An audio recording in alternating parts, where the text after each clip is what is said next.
It's more than 3 months after flooding at a South Nashville park and creek left the area filled with debris. All cleanup efforts have stopped. New at 10, News Channel 5's Emily Luxon explains what's behind the delay and what one Metro Council member is doing to try to solve the problem. This is just a minuscule amount of what is still left. When Metro Council member Jenny Welsh visits Mill Creek, she's frustrated by what she sees. This was rolls and rolls of plastic bags, garbage bags, and to-go bags. Items ranging from plastic straws to computer parts line the banks of the creek and Whitsett Park after a nearby warehouse flooded in March.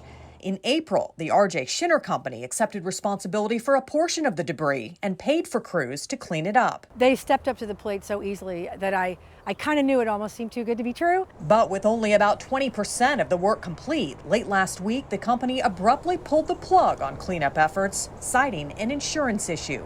And they're complaining it's money, but you know, that's the cost of doing business. This is your trash, and you owe it to Nashville to clean up your trash out of this creek.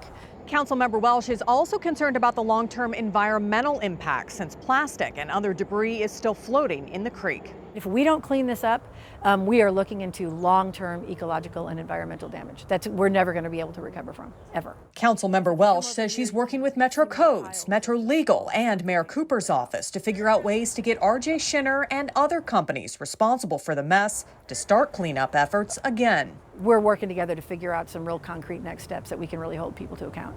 With plenty of work left to do, the battle to restore Mill Creek is far from over. They're not walking away. They're not leaving us holding the bag. They're going to do what they have to do because that's the right thing to do. Emily Luxon, News Channel 5. You may remember volunteers helped with a lot of the cleanup efforts initially, but they're now asked to hold off for safety reasons. We did reach out to R.J. Schinner for a comment, but have not yet heard back.